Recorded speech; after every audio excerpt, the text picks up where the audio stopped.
তার প্রতি আপনার ফিল কাজ করবে, অনুভূতি কাজ করবে, এটা বোঝা অনেক বড় দায়। অনুভবে অনুভূতি, তোমাকে না পাওয়ার যন্ত্রণা আমাকে দিন দিন কুড়িয়ে খাচ্ছে।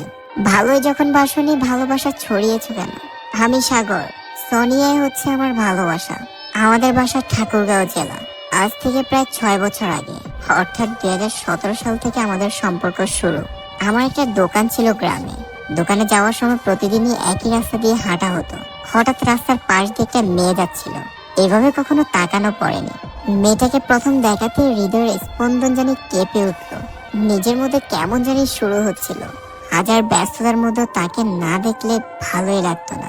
এত কর্মব্যস্ততার মধ্যে তাকে মনে পড়তো। অনেক সাহস নিয়ে একদিন মেয়েটার সামনে গিয়ে দাঁড়াই আর নিজের মনের অনুভূতি সবকিছু প্রকাশ করি। কিন্তু সে আমার অনুভূতি শুনে অ্যাভয়েড করে গেল। আমি তাকে থামাইনি।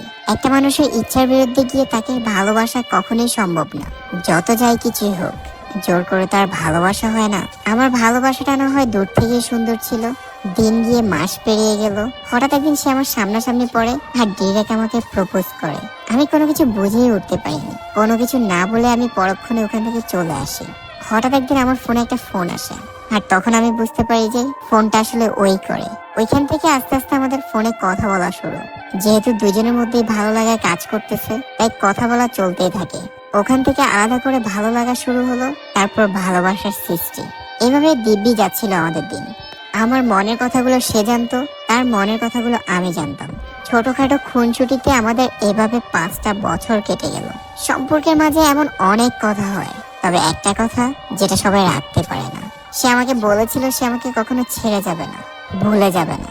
আমাদের সম্পর্কের কথা সবাই জেনে যায়। অনেক লম্বা সময় ধরে প্রেম করেছিলাম, এটা জানাটা স্বাভাবিক। আমার ফ্যামিলি থেকে সবাই মেনে নিয়েছে।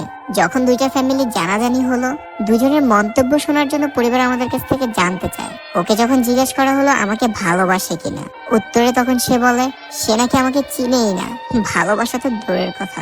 এমনটা যদি হতো যে 5 দিনের সম্পর্ক, 5 মাসের সম্পর্ক, মানা যেত। 5টা বছর ধরে তাকে যত্ন করছি, ভালোবাসছি, আর সে কিনা এখন এসে বলে সে আমাকে চিনেই না। এসব কথা শুনে ওর ফ্যামিলি আমার ফ্যামিলিকে অনেক অসম্মান করে। আর আমি নাকি ওকে উত্তপ্ত করে ডিস্টার্ব করে দেখে আমাকে ধরে নিয়ে গিয়ে আমাকে অনেক মারধর করে। 6টা দিন ওর জন্য হসপিটাল ছিলাম। একটাবারের জন্য তো খোঁজও নেয় নাই। হসপিটাল থেকে বেরিয়ে যখন আমি খোঁজ নিতে গেলাম, ওর কোনো খোঁজই পাইনি। আস্তে আস্তে ভেঙে পড়তে শুরু করি। নিজের সাথে নিজেই কথা বলি, এত মায়া ভালোবাসা কি করে কাটিয়ে উঠবো, কিভাবে এত সহজে একটা মানুষকে ভুলে যাব। মনের মধ্যে তো একটা ক্ষত রয়ে যায়। মিথ্যা শহরে ভালোবেসেছিলাম, আমি জানতামই না যে এটা মিথ্যার শহর। এই শহরে ভালোবাসার নামে যন্ত্রণা দেওয়া হয়। নিজেকে শক্ত করে আবার নিজের সেই দোকানদারি শুরু করলাম। ঠিক হঠাৎ আমার দোকানের সামনে একদিন সামনাসামনি পড়ে যায়। তখন ওকে একটা কথাই জিজ্ঞেস করি, আমার সাথেই কেন এমন করলে?